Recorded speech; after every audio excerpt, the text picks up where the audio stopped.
الحمد للہ رب العالمین والصلاة والسلام علی رسولہ النبی الکریم وعلی آلہ واصحابہ واہل بیتہ اجمعین، اما بعد۔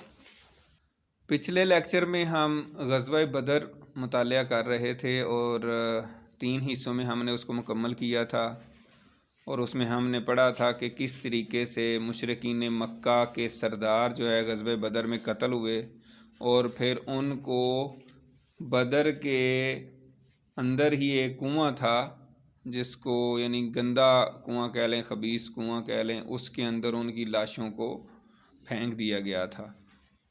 اب غزوہ بدر کے بعد مکہ اور مدینہ کے کیا حالات ہیں، آج ہم ان کا مطالعہ کریں گے، اور ہمارا آج لیکچر نمبر 26 ہوگا، یعنی درس نمبر 26۔ آج سب سے پہلے ہم پڑھیں گے نبی اکرم صلی اللہ علیہ وآلہ وسلم کے قتل کی سازش۔ جنگ بدر میں شکست کھا کر مشرکین غصے سے بے قابو تھے، اور پورا مکہ نبی صلی اللہ علیہ وسلم کے خلاف ہانڈی کی طرح کھول رہا تھا۔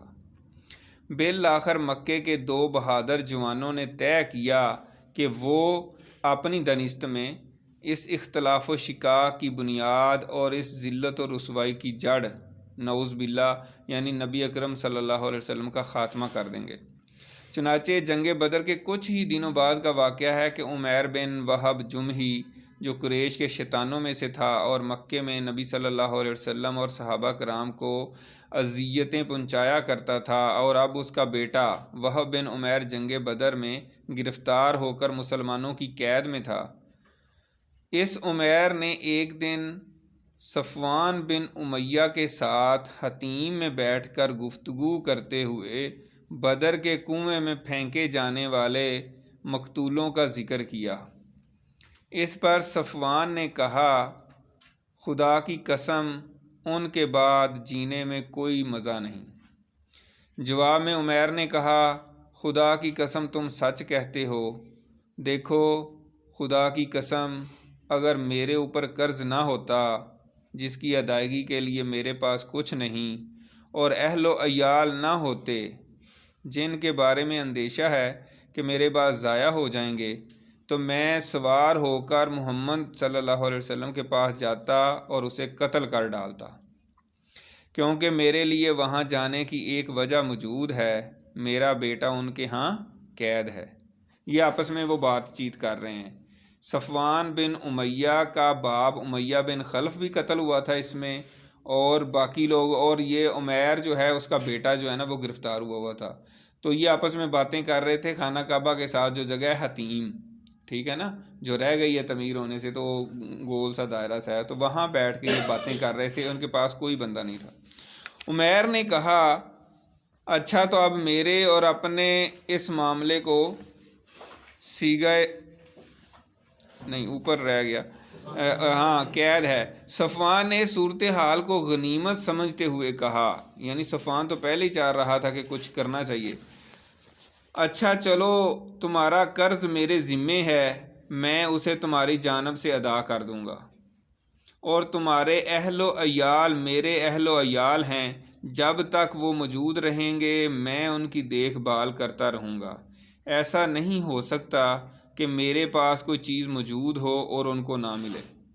یعنی اس نے کہا کہ تم جو محمد صلی اللہ علیہ وسلم کو قتل کرنا چاہ رہے ہو، تم قتل کرو، قرضہ بھی معاف، اور تمہاری فیملی کا بھی میں خیال رکھوں گا، ان کو جو کچھ چاہیے میں دوں گا، کیونکہ یہ بہت امیر ترین بندے تھے۔ عمیر نے کہا، اچھا تو اب میرے اور اپنے اس معاملے کو صیغہ راز میں رکھنا۔ صفوان نے کہا، ٹھیک ہے، میں ایسا ہی کروں گا۔ اس کے بعد عمیر نے اپنی تلوار پر سان رکھائی، یعنی تلوار کو تیز کروایا اور زہر آلود کرائی۔ جو بھی کوئی خنجر یا تلوار زہر آلود ہو جاتی ہے، جس کے اوپر زہر لگا دیا جائے، پھر وہ اس سے بندے کو قتل کرنا ضروری نہیں ہوتا، کسی کو ذرا سی ٹچ بھی کر جائے نا، یعنی ذرا سے ایسے بھی کر دینا کسی بندے کو اور اس کے ظاہر زخم لگ جائے، تو ظاہر خون کے اندر زہر چلا جاتا ہے، اسی سے بندہ فوت ہو جاتا ہے۔ پھر روانہ ہوا اور مدینہ پہنچا۔ لیکن ابھی وہ مسجد کے دروازے پر اپنی اونٹنی بٹھا ہی رہا تھا کہ حضرت عمر بن خطاب رضی اللہ تعالیٰ عنہ کی نگاہ اس پر پڑ گئی۔ وہ مسلمانوں کی ایک جماعت کے درمیان جنگ بدر میں اللہ کے عطا کردہ اعزاز و اکرام کے متعلق باتیں کر رہے تھے۔ انہوں نے دیکھتے ہی کہا، یہ کتا اللہ کو دشمن عمیر کسی برے ہی ارادے سے آیا ہے۔ پھر انہوں نے نبی صلی اللہ علیہ وسلم کی خدمت میں حاضر ہو کر عرض کیا، اے اللہ کے نبی، یہ اللہ کا دشمن عمیر اپنی تلوار حمائل کیے آیا ہے۔ آپ نے فرمایا، اسے میرے پاس لے آؤ۔ عمیر آیا تو حضرت عمر نے اس کی تلوار کے پرتلے کو، جو تلوار کا یعنی کاٹنے کا والا حصہ ہوتا ہے، اس کے گلے کے پاس سے پکڑ لیا اور انصار کے چند افراد سے کہا کہ تم لوگ رسول اللہ صلی اللہ علیہ وسلم کے پاس جاؤ اور وہیں بیٹھ جاؤ اور آپ کے خلاف اس خبیث کے خطرے سے چکنا رہو، کیونکہ یہ قابل اطمینان نہیں ہے۔ اس کے بعد وہ عمیر کو اندر لے گئے۔ رسول اللہ صلی اللہ علیہ وسلم نے جب یہ کیفیت دیکھی کہ حضرت عمر رضی اللہ تعالیٰ عنہ اس کی گردن میں اس کی تلوار کا پرتلا لپیٹ کر پکڑے ہوئے ہیں تو فرمایا، عمر اسے چھوڑ دو، اور عمیر تم قریب آ جاؤ۔ یعنی جو بندہ قتل کرنے آیا تھا حضور پاک کو، حضرت عمر نے تو اس کو پکڑ لیا تھا اس کی تلوار کو، لیکن حضور پاک کے پاس جب گئے ہیں، حضرت عمر بہت ہی ذہین اور بہت تیزی سے چیزیں سمجھنے والے بندے، تو انہوں نے فوراً انصاری صحابہ کو کہا کہ حضور پاک کے پاس بھاگ کے چلے جاؤ آپ 8-10 بندے، اور اس کی تلوار کو پکڑ لیا کہ یہ بندہ مجھے ٹھیک نہیں لگتا، یہ پہلے بھی اس طرح کی حرکتیں کرتا تو یہ اس کے ارادے مجھے ٹھیک نہیں ہے۔ فوراً اس کی تلوار کو پکڑ لیا اس کے آگے سے کہ یہ ایسی جا کے قتل ہی نہ کر دے حضور پاک کو۔ ان کو تو نہیں پتا تھا کہ کیا یہ پلان کر گیا ہے، لیکن ان کو اتنا ویسے ہی حفظ ما تقدم کے طور پہ۔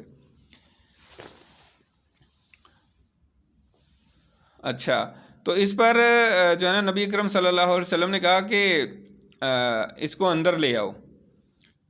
عرض کیا، اے اللہ کے نبی، اللہ کا دشمن عمیر اپنی تلوار حمائل کی آیا ہے۔ آپ نے فرمایا، اسے میرے پاس لے آؤ۔ عمیر آیا تو حضرت عمر نے اس کی تلوار کے پرتلے کو اس کے گلے کے پاس سے پکڑ لیا اور انصار کے چند افراد سے کہا کہ تم لوگ رسول اللہ صلی اللہ علیہ وسلم کے پاس جاؤ اور وہیں بیٹھ جاؤ اور آپ کے خلاف اس خبیث کے خطرے سے چکنے رہو، کیونکہ یہ قابل اطمینان نہیں ہے۔ اس کے بعد وہ عمیر کو اندر لے گئے۔ رسول اللہ صلی اللہ علیہ وسلم نے جب یہ کیفیت دیکھی کہ حضرت عمر رضی اللہ تعالیٰ عنہ اس کی گردن میں اس کی تلوار کا پرتلا لپیٹ کر پکڑے ہوئے ہیں تو فرمایا، عمر اسے چھوڑ دو، اور عمیر تم قریب آ جاؤ۔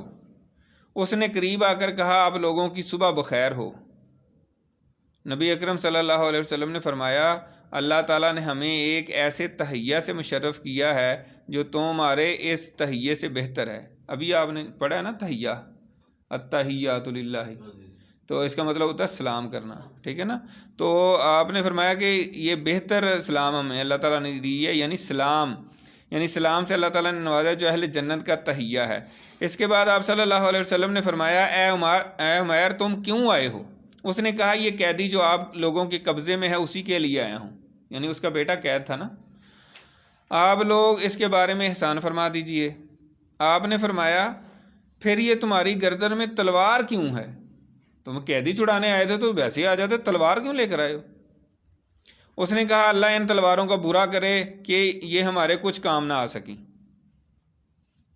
آپ صلی اللہ علیہ وسلم نے فرمایا، سچ سچ بتاؤ کیوں آئے ہو؟ اس نے کہا، بس صرف اسی قیدی کے لیے آیا ہوں۔ آپ صلی اللہ علیہ وسلم نے فرمایا، نہیں، بلکہ تم اور صفوان بن امیہ حتیم میں بیٹھے قریش کے جو مقتولین کنویں میں پھینکے گئے ہیں ان کا تذکرہ کیا۔ پھر تم نے کہا، اگر مجھ پر قرض نہ ہوتا اور میرے اہل و عیال نہ ہوتے تو میں یہاں سے جاتا اور محمد کو قتل کر دیتا صلی اللہ علیہ وسلم۔ اس پر صفوان نے تمہارے قرض اور اہل و عیال کی ذمہ داری لی بشرطے کہ تم مجھے قتل کر دو، لیکن یاد رکھو کہ اللہ میرے اور تمہارے درمیان حائل ہے۔ یہ مکے میں بیٹھ کے انہوں نے پلاننگ کی اور حضور پاک مدینہ میں تھے، تو آپ صلی اللہ علیہ وسلم کو اللہ تعالیٰ نے سارا کچھ بتا دیا۔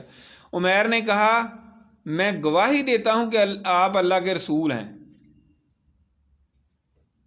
اے اللہ کے رسول، آپ ہمارے پاس آسمان کی جو خبریں لاتے تھے اور آپ پر جو وحی نازل ہوتی تھی اسے ہم جھٹلا دیا کرتے تھے، لیکن یہ تو ایسا معاملہ ہے جس میں میرے اور صفوان کے سوا کوئی موجود ہی نہ تھا، اس لیے واللہ، یعنی اللہ کی قسم، مجھے یقین ہے کہ یہ بات اللہ کے سوا اور کسی نے آپ تک نہیں پہنچائی۔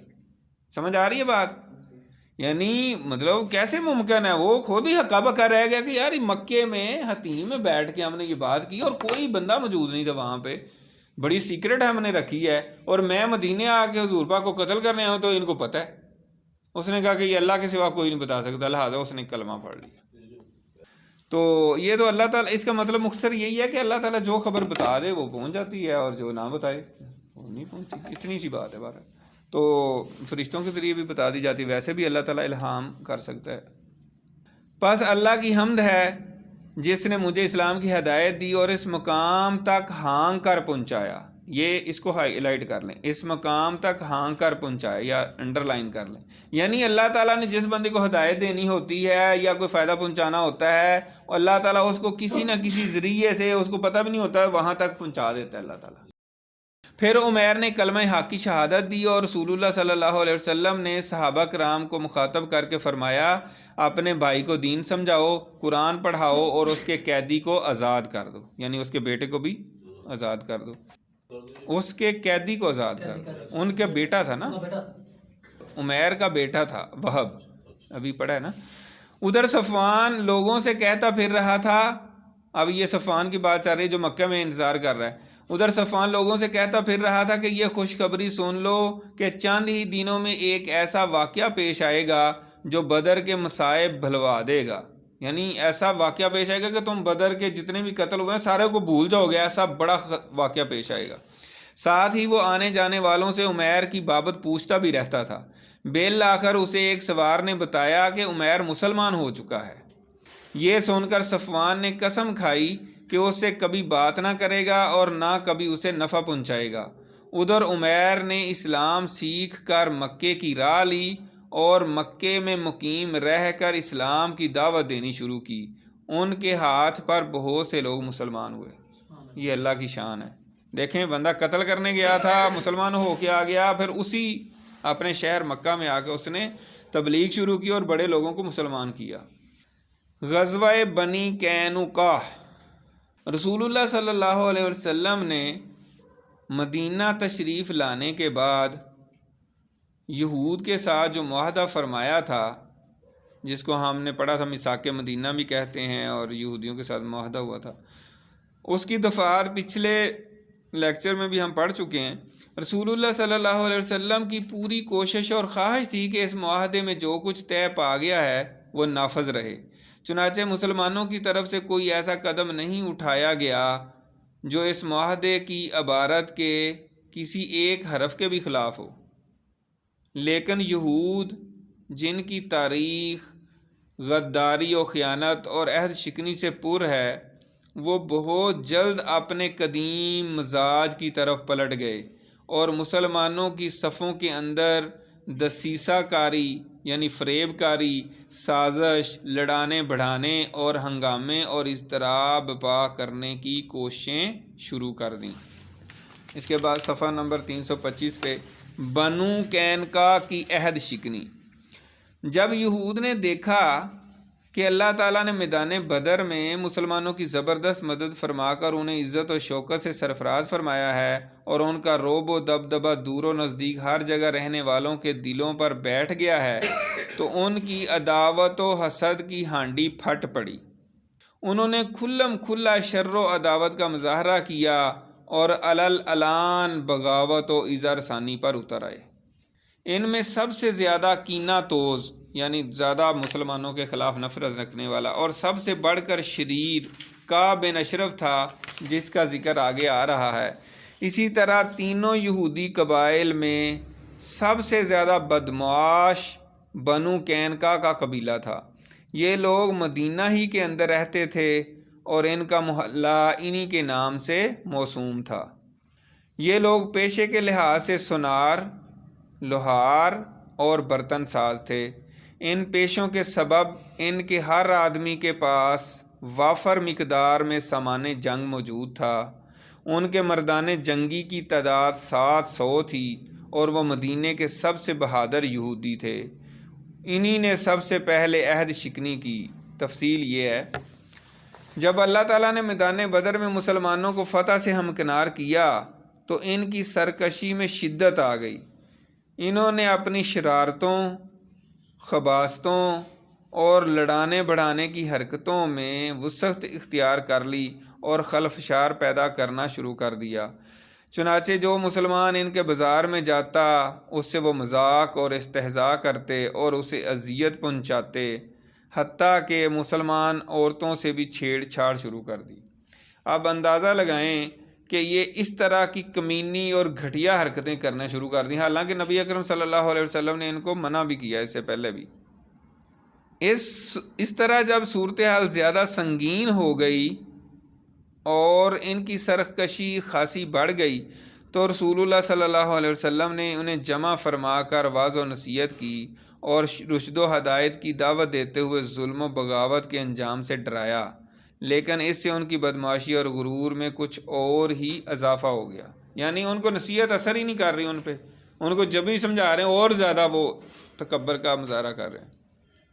چنانچہ امام ابو داؤد وغیرہ نے حضرت عبداللہ بن عباس رضی اللہ تعالیٰ عنہ سے روایت کی ہے کہ جب رسول اللہ صلی اللہ علیہ وسلم نے قریش کو بدر کے دن شکست دے دی اور آپ مدینہ تشریف لائے تو بنو قینقاع کے بازار میں یہود کو جمع کیا اور فرمایا، اے جماعت یہود، اس سے پہلے اسلام قبول کر لو کہ تم پر بھی ویسی ہی مار پڑے جیسی قریش پر پڑ چکی ہے۔ انہوں نے کہا، اے محمد، تمہیں اس بنا پر خود فریبی میں مبتلا نہیں ہونا چاہیے کہ تمہاری مڈ بھیڑ قریش کے اناڑی اور نا آشنائے جنگ لوگوں سے ہوئی اور تم نے انہیں مار لیا۔ وہ آگے سے یہ نہیں انہوں نے کہا کہ ٹھیک ہے، یا مطلب انہوں نے کہا کہ وہ تو قریش کے لوگ جو ہیں ان کو تو جنگ ہی نہیں کرنی آتی تھی اور وہ اناڑی قسم کے لوگ تھے، آپ نے ان کو مار لیے تو آپ سمجھ رہے ہیں کہ آپ بڑے بہادر ہیں۔ نعوذ باللہ، اس طرح کہنا شروع کر دیا۔ اگر تمہاری لڑائی ہم سے ہو گئی تو پتہ چل جائے گا کہ ہم مرد ہیں اور ہمارے جیسے لوگوں سے تمہیں پالا نہ پڑا تھا۔ اس کے جواب میں اللہ تعالیٰ نے یہ آیت نازل فرمائی۔ ترجمہ اس کا یہ ہے، ان کافروں سے کہہ دو کہ عنقریب مغلوب کیے جاؤ گے اور جہنم کی طرف ہانکے جاؤ گے، اور وہ برا ٹھکانہ ہے۔ جن دو گروہوں میں ٹکر ہوئی ان میں تمہارے لیے نشانی ہے، ایک گروہ اللہ کی راہ میں لڑ رہا تھا اور دوسرا کافر تھا۔ یہ ان کو آنکھوں دیکھنے میں اپنے سے دگنا دیکھ رہے تھے، اور اللہ اپنی مدد کے ذریعے جس کی تائید چاہتا ہے کرتا ہے۔ اس کے اندر یقیناً نظر والوں کے لیے عبرت ہے، یعنی اس بات کے اندر یقیناً نظر والوں کے لیے عبرت ہے۔ بہرحال بنو قینقاع نے جو جواب دیا تھا اس کا مطلب صاف صاف اعلان جنگ تھا، لیکن نبی صلی اللہ علیہ وسلم نے اپنا غصہ پی لیا اور صبر کیا۔ بڑا اہم پوائنٹ ہے، یعنی پھر بھی آپ نے غصہ پی لیا اور صبر کیا۔ مسلمانوں نے بھی صبر کیا اور آنے والے حالات کا انتظار کرنے لگے۔ ادھر اس نصیحت کے بعد یہود بنو قینقاع کی جرأت رندانہ اور بڑھ گئی۔ جرأت رندانہ کہتے ہیں، جیسے رند کہتے ہیں شراب پینے والے بندے کو، تو جرأت رندانہ جیسے ایک شرابی ہوتا ہے اس کو نہیں پتا ہوتا میں کیا کر رہا ہوں نا، بڑا جوش میں اور اس میں ہوتا ہے نا، تو یعنی بیوقوفانہ قسم کی جرأت ان کی بڑھ گئی، یعنی کہ وہ پرواہ ہی نہیں کر رہے تھے کسی چیز کی۔ چنانچہ تھوڑے ہی دن گزرے تھے کہ انہوں نے مدینے میں بلوا اور ہنگامہ برپا کر دیا، جس کے نتیجے میں انہوں نے اپنے ہی ہاتھوں اپنی قبر کھود لی اور اپنے اوپر زندگی کی راہ بند کر لی۔ واقعہ کیا ہوا، اس کو بیان کیا ابن ہشام نے۔ ابن ہشام نے ابو عون سے روایت کی ہے کہ ایک عرب عورت بنو قینقاع کے بازار میں کچھ سامان لے کر آئی اور بیچ کر کسی ضرورت کے لیے ایک سنار کے پاس جو یہودی تھا بیٹھ گئی۔ یہودیوں نے اس کا چہرہ کھلوانا چاہا مگر اس نے انکار کر دیا۔ آج بھی دیکھیں جو کافر مشرک لوگ ہیں وہ مسلمان عورتوں کو کہتے ہیں کہ نقاب نہ آپ پہنیں، ٹھیک ہے نا، آپ چہرے اتاریں، چہرے سے یعنی کہ پردہ ہٹائیں، ٹھیک ہے نا، یورپ ہو یا ہندوستان ہو، ابھی وہ واقعہ بھی ہوا مسکان خان کا۔ تو یہ پرانی یعنی یہودیوں اور ہندوؤں اور مشرکوں کی عادت ہے۔ اس پر اس سنار نے چپکے سے اس کے کپڑے کا نچلا کنارہ پچھلی طرف باندھ دیا اور اسے کچھ خبر نہ ہوئی۔ جب وہ اٹھی تو اس سے بے پردہ ہو گئی، تو یہودیوں نے کہا لگایا۔ اس پر اس عورت نے چیخ و پکار مچائی، جسے سن کر ایک مسلمان نے اس سنار پر حملہ کیا اور اسے مار ڈالا۔ جواباً یہودیوں نے اس مسلمان پر حملہ کر کے اسے مار ڈالا۔ اس کے بعد مقتول مسلمان کے گھر والوں نے شور مچایا اور یہود کے خلاف مسلمانوں سے فریاد کی۔ نتیجہ یہ ہوا کہ مسلمان اور بنی قینقاع کے یہودیوں میں بلوا ہو گیا۔ بلوا کا مطلب سمجھتے ہیں؟ لڑائی جھگڑا، یعنی ایک ہنگامہ جس طرح برپا ہو جاتا ہے۔ محاصرہ، سپردگی اور جلا وطنی۔ اس واقعے کے بعد رسول اللہ صلی اللہ علیہ وسلم کے صبر کا پیمانہ لبریز ہو گیا۔ پہلے تو آپ نے صبر کر لیا تھا، لیکن اب آپ نے کہا کہ اب تو نہیں صبر مزید کیا جا سکتا۔ آپ صلی اللہ علیہ وسلم نے مدینے کا انتظام ابو لبابہ بن عبد المنذر کو سونپا اور خود حضرت حمزہ بن عبد المطلب کے ہاتھ میں مسلمانوں کا پھریرا یعنی جھنڈا دے کر اللہ کے لشکر کے ہمراہ بنو قینقاع کا رخ کیا۔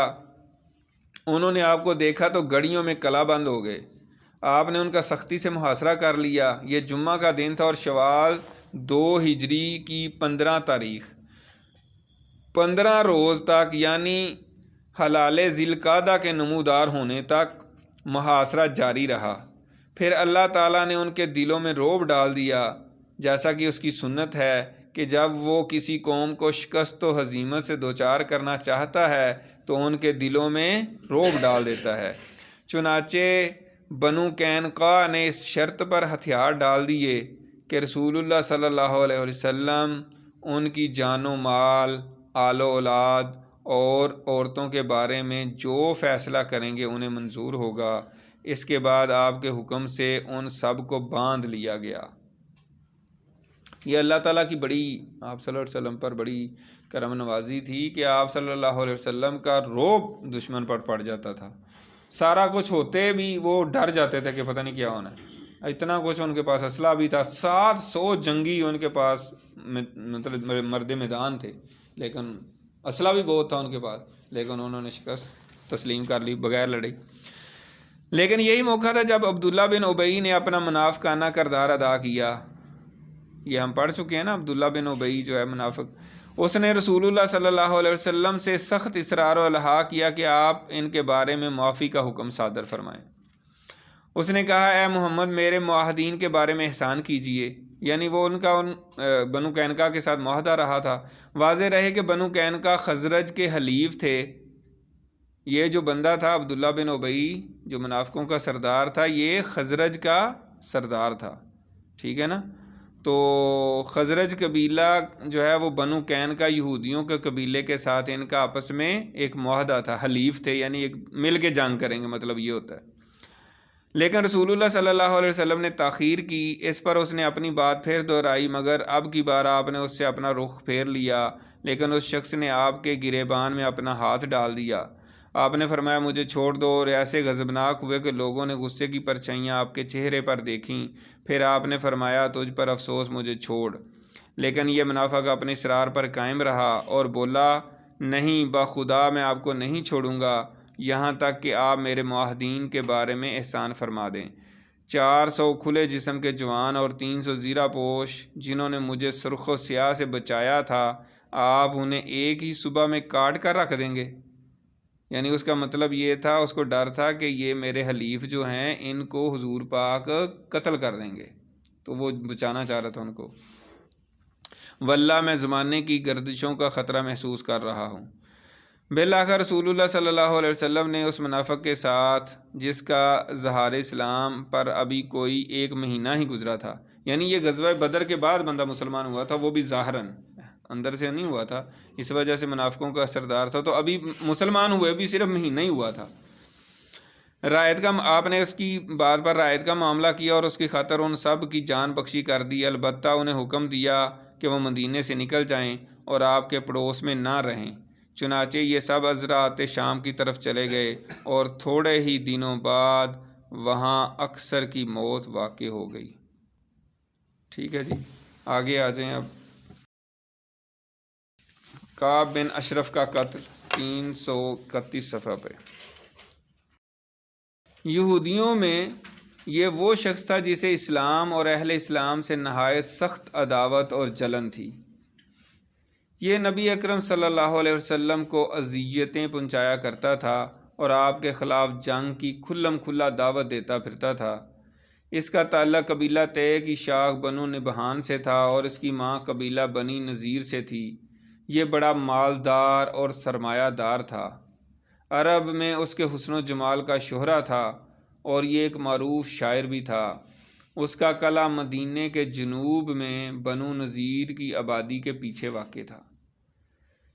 اسے جنگ بدر میں مسلمانوں کی فتح اور سرداران قریش کے قتل کی پہلی خبر ملی تو بے ساختہ بول اٹھا، کیا واقعتاً ایسا ہوا ہے؟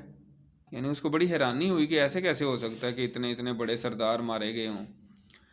یہ عرب کے اشراف اور لوگوں کے بادشاہ تھے، اگر محمد صلی اللہ علیہ وسلم نے ان کو مار لیا ہے تو روئے زمین کا شکم اس کی پشت سے بہتر ہے، یعنی پھر تو ہمیں بھی مار جانا چاہیے، کیا فائدہ جی کے، یہ اس کا مطلب تھا۔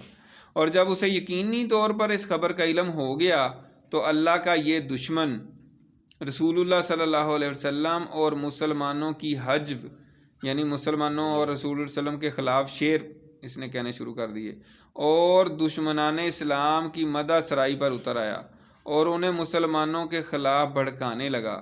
اس سے بھی اس کے جذبات آسودہ نہ ہوئے تو سوار ہو کر قریش مکہ کے پاس پہنچا اور مطلب بن ابی وداع سہمی کا مہمان ہوا۔ پھر مشرکین کی غیرت بھڑکانے، ان کی آتش انتقام تیز کرنے اور انہیں نبی صلی اللہ علیہ وسلم کے خلاف آمادہ جنگ کرنے کے لیے اشعار کہہ کر ان سرداران قریش کا نوحہ و ماتم شروع کر دیا جنہیں میدان بدر میں قتل کیے جانے کے بعد کنویں میں پھینک دیا گیا تھا۔ مکے میں اس کی موجودگی کے دوران ابو سفیان اور مشرکین نے اسے دریافت کیا کہ ہمارا دین تمہارے نزدیک زیادہ پسندیدہ ہے یا محمد اور اس کے ساتھیوں کا؟ اب یہ یہودی ہے اور مشرک اس سے پوچھ رہے ہیں کہ ہمارا دین بہتر ہے یا محمد کا صلی اللہ علیہ وسلم، تو یہ آگے سے کیا کہہ رہا ہے؟ اور دونوں میں سے کون سا فریق زیادہ ہدایت یافتہ ہے؟ کعب بن اشرف نے کہا تم لوگ ان سے زیادہ ہدایت یافتہ اور افضل ہو، حالانکہ اس کو سارا علم تھا۔ اسی سلسلے میں اللہ تعالیٰ نے یہ آیت نازل فرمائی، الم تر الی الذین اوتوا نصیبا من الکتاب یؤمنون بالجبت والطاغوت ویقولون للذین کفروا ہؤلاء اہدی من الذین آمنوا سبیلا۔ تم نے انہیں نہیں دیکھا جنہیں کتاب کا ایک حصہ دیا گیا ہے، یعنی اہل کتاب یہودی، کہ وہ جبت اور طاغوت پر ایمان رکھتے ہیں اور کافروں کے متعلق کہتے ہیں کہ یہ لوگ مومنوں سے بڑھ کر ہدایت یافتہ ہیں۔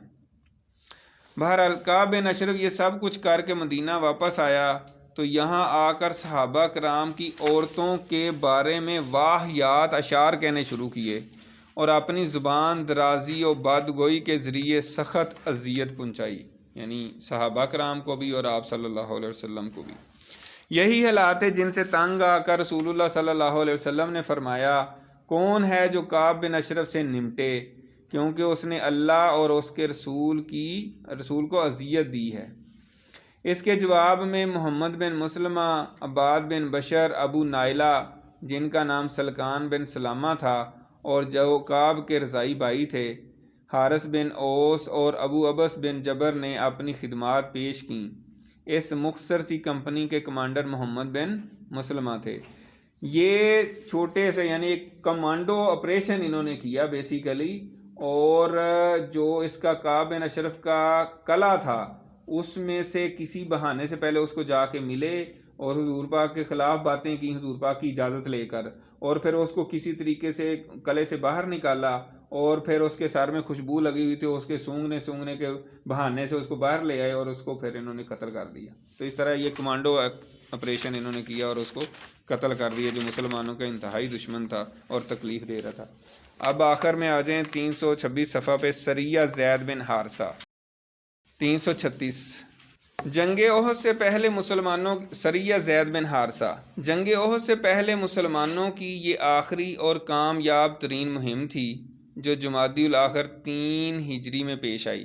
واقعے کی تفصیل یہ ہے کہ قریش جنگ بدر کے بعد سے قلق و اضطراب میں مبتلا تو تھے ہی، مگر گرمی کا موسم آ گیا اور ملک شام کے تجارتی سفر کا وقت آن پہنچا تو انہیں ایک اور فکر دامن گیر ہوئی۔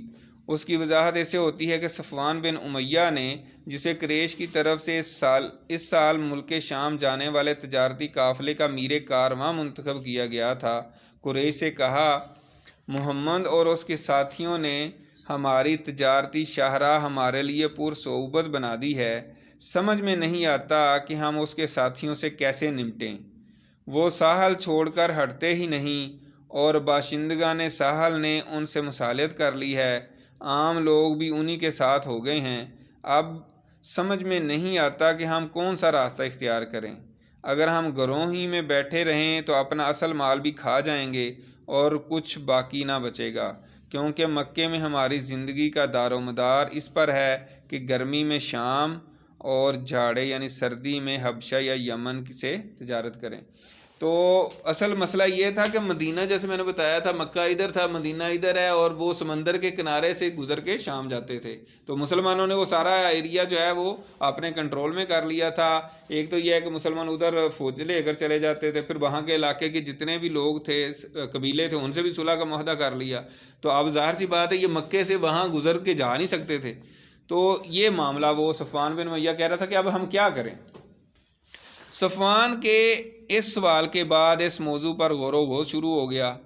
آخر اسود بن عبد المطلب نے صفوان سے کہا، تم ساحل کا راستہ چھوڑ کر عراق کے راستے سفر کرو۔ یعنی یہ مدینہ ہے، یہ مکہ ہے، تو ادھر سمندر تھا نا، تو ادھر سے جانے کے بجائے مکہ مدینہ کے قریب سے وہ کہہ رہا تھا کہ ادھر سے ہو کے نا عراق سے تو اوپر سے گزر جاؤ۔ سمجھ آ گئی بات؟ اچھا، واضح رہے کہ یہ راستہ بہت لمبا ہے، نجد سے ہو کر شام جاتا ہے اور مدینہ کے مشرق میں خاصے فاصلے سے گزرتا ہے۔ قریش اس راستے سے بالکل ناواقف تھے، اس لیے اسود بن عبد المطلب نے صفوان کو مشورہ دیا کہ وہ فرات بن حیان کو، جو قبیلہ بکر بن وائل سے تعلق رکھتا تھا، راستہ بتانے کے لیے رہنما رکھ لے۔ وہ اس سفر میں اس کی رہنمائی کر دے گا۔ بکر بن وائل کے قبائل بھی ادھر اسی علاقے میں رہتے ہوں گے، تو اس نے کہا کہ وہ اس علاقے کا جاننے والا ہے، تو تم اس کو ایز اے گائیڈ جو ہے نا ساتھ لے لو۔ اس انتظام کے بعد قریش کا کارواں صفوان بن امیہ کی قیادت میں نئے راستے سے روانہ ہوا، مگر اس کارواں اور اس کے سفر کے پورے منصوبے کی خبر مدینہ پہنچ گئی۔ یعنی حضور پاک صلی اللہ علیہ وسلم کی جو خفیہ ایجنسیاں کام کر رہی تھیں، انہوں نے خبر فوراً پہنچا دی۔ ہوا یہ کہ سلید بن نعمان جو مسلمان ہو چکے تھے، نعیم بن مسعود کے ساتھ جو ابھی مسلمان نہیں ہوئے تھے، بادہ نوشی کی ایک مجلس میں جمع ہوئے۔ یہ شراب کی حرمت سے پہلے کا واقعہ ہے، شراب ابھی حرام نہیں ہوا تھا اس وقت۔ بادہ نوشی کا مطلب ہوتا ہے شراب پینا۔ جب نعیم پر نشے کا غلبہ ہوا تو انہوں نے قافلے اور اس کے سفر کے پورے منصوبے کی تفصیل بیان کر ڈالی۔ جب بندے پہ نشہ ہوتا ہے نا تو وہ پھر اس کو نہیں پتہ ہوتا میں کیا کر رہا ہوں۔ سلید پوری برق رفتاری کے ساتھ خدمت نبوی میں حاضر ہوئے اور ساری تفصیل کہہ سنائی۔ اب ظاہر ہے ان کو پتہ چلا تو انہوں نے حضور پاک کو فوراً آگے ساری رپورٹ کر دی۔ رسول اللہ صلی اللہ علیہ وسلم نے فوراً حملے کی تیاری کی اور 100 سواروں کا ایک رسالہ حضرت زید بن حارثہ کلبی رضی اللہ تعالیٰ عنہ کی کمان میں دے کر روانہ کر دیا۔ حضرت زید نے نہایت تیزی سے راستہ طے کیا اور ابھی قریش کا قافلہ بالکل بے خبری کے عالم میں کردہ نامی ایک چشمے پر پڑاؤ ڈالنے کے لیے اتر رہا تھا کہ اسے جا لیا اور اچانک یلغار کر کے پورے قافلے پر قبضہ کر لیا۔ سمجھ آ رہی ہے نا؟ صفوان بن امیہ اور دیگر محافظین کارواں کو بھاگنے کے سوا کوئی چارہ کار نظر نہ آیا۔ ظاہر ہے ان کو سمجھ نہیں آئی، اچانک حملہ ہوگا، ان کے وہم و گمان میں بھی نہیں تھا کہ مسلمان ادھر بھی آ جائیں گے، تو وہ بھاگ گئے۔ مسلمانوں نے قافلے کے رہنما فرات بن حیان کو، اور کہا جاتا ہے کہ مزید 2 آدمیوں کو گرفتار کر لیا۔ ظروف اور چاندی کی بہت بڑی مقدار جو قافلے کے پاس تھی اور جس کا اندازہ 1,00,000 درہم تھا، بطور غنیمت ہاتھ آئی۔ رسول اللہ صلی اللہ علیہ وسلم نے خمس نکال کر مال غنیمت رسالے کے افراد پر تقسیم کر دی، یعنی جو بھی فوج گئی تھی ان پر باقی تقسیم کر دی، خمس نکال کر، یعنی 5واں حصہ نکال کر۔ رسول اللہ صلی اللہ علیہ وسلم نے خمس نکال کر مال غنیمت رسالے کے افراد پر تقسیم کر دیا، اور فرات بن حیان نے نبی صلی اللہ علیہ وسلم کے دست مبارک پر اسلام قبول کر لیا۔ بدر کے بعد، یعنی غزوہ بدر کے بعد، قریش کے لیے یہ سب سے الم انگیز واقعہ تھا، جس سے ان کے قلق و اضطراب اور غم و الم میں مزید اضافہ ہو گیا۔ اب ان کے سامنے 2 ہی راستے تھے، یا تو اپنے تکبر اور غرور چھوڑ کر مسلمانوں سے صلح کر لیں، یا پھر بھرپور جنگ کر کے اپنی عزت رفتہ اور مجد گزشتہ کو یعنی اپنی پہلی عزت کو واپس لائیں اور مسلمانوں کی قوت کو اس طرح توڑ دیں کہ وہ دوبارہ سر نہ اٹھا سکیں۔ قریش مکہ نے اسی دوسرے راستے کا انتخاب کیا، چنانچہ اس واقعے کے بعد قریش کا جوش انتقام کچھ اور بڑھ گیا اور اس نے مسلمانوں سے ٹکر لینے اور ان کے گھروں میں گھس کر ان پر حملہ کرنے کے لیے بھرپور تیاری شروع کر دی۔ اس طرح پچھلے واقعات کے علاوہ یہ واقعہ بھی معرکہ احد کا خاص عامل ہے، یعنی یہ جو غزوہ ہوا ہے اس نے مزید، ایک تو غزوہ بدر میں ان کو عبرتناک شکست ہوئی اور اس طرح ان کے قافلے کو بھی لوٹ لیا، تو انہوں نے کہا اب تو مسلمانوں کو ہم نے نہیں چھوڑنا، ان کے گھروں میں گھس کے ان کو مار دیں گے۔ تو انشاءاللہ تعالی آج کے لیے اتنی کافی ہے۔ وآخر دعوانا ان الحمدللہ رب العالمین، سبحانک اللہم و بحمدک، نشہد ان لا الہ الا انت، نستغفرک و نتوب الیک۔